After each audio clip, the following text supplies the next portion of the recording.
పిల్లి దయ్యం శకుంతల చెట్టు ఉందా లేదా మరి చెట్టు ఉందా లేదా అని అక్కడి నుంచి చూసి వచ్చేసింది.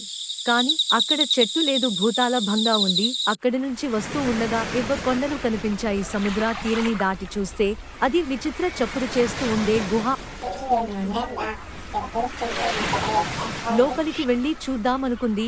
ఆసక్తికి దూరాన ఎక్కడున్నా తొలిపడింది. వెంటనే వాసు దగ్గరికి వచ్చి,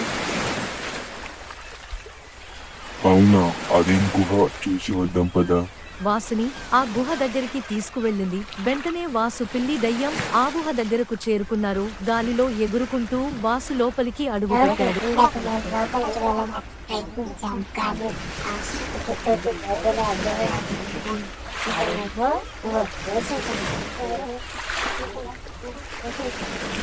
దీనికి సంబంధించిన గుహను నాకు అర్థం కాదు. కలిపి దయ్యం బయటనే వేచి చూస్తుంది. వాసు లోపల అంతా చూస్తే ఏదో శబ్దం వస్తుంది. అమ్మో, ఇది బంగారం.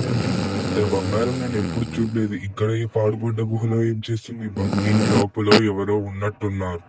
కితకితలు వినిపిస్తుంది. వెళ్ళి చూస్తా, ఆగు. అటువైపు వెళ్ళాడు. అటువైపు వెళ్లి చూస్తే భయంకరమైన గుడ్డి దయ్యం.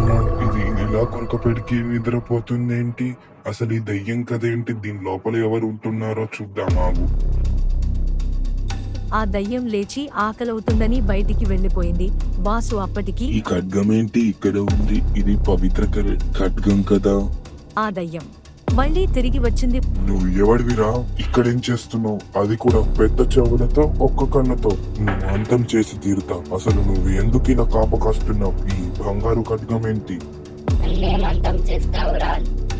నిన్నే అంతం చేసుకోలేకపోతున్నావు.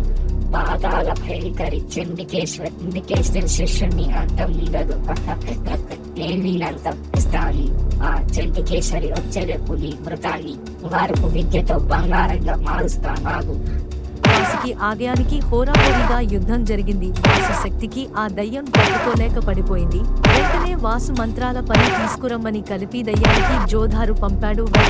వాసు దెబ్బకి ఆ దయ్యం లోకికి క్షమాపణ అడిగింది. పిల్లి దయ్యం, నువ్వు వెళ్ళి మంత్రాలవని తీసుకునిరా. మా అమ్మని తీసుకునిరా ఇక్కడికి. వెంటనే కలిపి దయ్యం మంత్రాల అవ్వకు జరిగిందంతా చెప్పి అక్కడికి తీసుకుని వచ్చింది. వెంటనే మంత్రాలు వేసుకుని అక్కడికి వచ్చేసింది. ఇంతకీ కలిపి దయ్యం లోపలికి ఎలా వచ్చిందమ్మా? వాసు, అది నకిలీ కిరీటం. ఈ గుహలో ఉన్నంత వరకు మాత్రమే పనిచేస్తుంది. దాని కథ నీకు తర్వాత చెప్తా. ఎవరివిరా నువ్వు? నీ పేరేంటి? అసలు ఇక్కడెందుకు ఉన్నావు? ఒక కొంపదేసి గుడ్డి దెయ్యంగా? నా పేరే గుడ్డి దెయ్యం. నా అసలైన పేరు రాకేష్. నేను చిన్నప్పుడే దురదృష్ట శాస్త్రం పుట్టాను. నేను పుట్టాక మా తల్లిదండ్రులు చనిపోయారు. నాకు గర్భశిల చేయడానికి కూడా ఎవరూ లేకుండే. నేనే పొలంలో దొరికిన దుంపల్ని తిని బతుకుతుండే. అదే పూరి గుడిసెలో ఉండాను. నేను మా పూరి గుడిసెపైన ఒక కన్ను ఉండేది. అదే చండికేశ్వరి కన్ను. ఆమె నన్ను గోత్రాల దేవాదికి బలి చేసింది. అసలు నేను బలికి కారణం మా ఊరి ప్రజలు. నన్ను అందరూ గుడ్డివాడా, చెవు పెద్దగా ఉన్నవాడా, దురదృష్టవాడా, దరిద్రుడా అని తిట్టేవారు. ఆ హేళనకి నాకే బతికి ఉండాలన్న ఆలోచన పోయింది. నేను అనుకోకుండా అడవిలో వెళుతుంటే చండీకేశ్వరి కనిపించింది. చండీకేశ్వరి సామాన్యుడి కాదు. నీ చెవుని తగ్గిస్తా, మామూలు మనిషిగా మారిస్తే అని చెడుకేశ్వరి చెప్పింది. నేను చండీకేశ్వర్ మాటలు మాయంగా నమ్మి చండీకేశ్వరి వాళ్ల గుహకి వెళ్లి చూస్తే చండుకేశ్వరి నన్ను పడుకోబెట్టి తన దేవునికి బలిసింది. అప్పటినుంచి నేను నా మనసుల మీద కోపంతో ఇలా బ్రతుకుతున్న. ఇది బంగారు కుర్చీ మనుషులను అంతం చేసి బంగారు ఖడ్గాన్ని తయారు చేసింది. మరి ఈ కుర్చీని అంతం చేయడం ఎలా? అది నేను చెప్పొద్దు. అది చెప్పకూడితే నేను నా తల పగిలిచేస్తాను. ఇంకో మార్గం లేదా అమ్మా? ఆలోచిస్తా లోకి. ఓకే, నువ్వు ఆ కుర్చీ మీద కూర్చో, ఖడ్గాన్ని తీసుకో. వాసు ఆ కుర్చీని ముట్టుకోలేకపోయాడు. వెంటనే బంగారుకు అడ్డుదాన్ని తీసుకుని మంత్రాల అవ్వ దగ్గరికి వచ్చాడు. నీ దగ్గరనే ఉంచుకో. చండుకేశ్వరి వస్తుంది, దాన్ని అంతం. వాసుపై కూడా దాడి చేసింది. మంత్రాలవ్వకి చండీకేశ్వరికి హోరాహోరీగా యుద్ధం జరుగుతుంది. ఖడ్గంలో వచ్చే విద్యుత్ ప్రవహణ అందరినీ కుప్పకూలుస్తుంది. నీ అవ్వ గాలిలో ఎగురుకుంటూ చంపాలంటే బుద్ధి దయ్యం ఏలారా? దగ్గరికి చెప్పు వచ్చి నువ్వు, బుద్ధి ఇక దయ్యం. మార్గం లేదు. అవ్వ చెప్పడం మర్చిపోయాను, తనకి చావు ఉండదు, వేరే వాడిని చంపుతుంది కానీ తన చావు ఉండదు. ఇంత బంగారం ఇప్పుడు వృధా అవుతుంది, దీంతో దాని కొడుకుని సృష్టిస్తుంది. ఇలా జరగనివ్వను.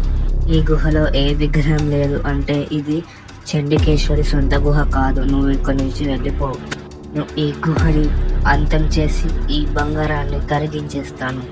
ఈ బంగారంతో ఏం చేస్తావా? ఈ ప్రజలకు పంచితే ముష్టి కూడా అవుతుంది, వాళ్ళు చచ్చిపోతారు. ఎందుకంటే చండికేశ్వరి. దీనితో నేను ఒక దయ్యాన్ని తయారు చేస్తాను. ఉభయతార కొండకి రా, నిన్ను కూడా అందులో కలిపేస్తా.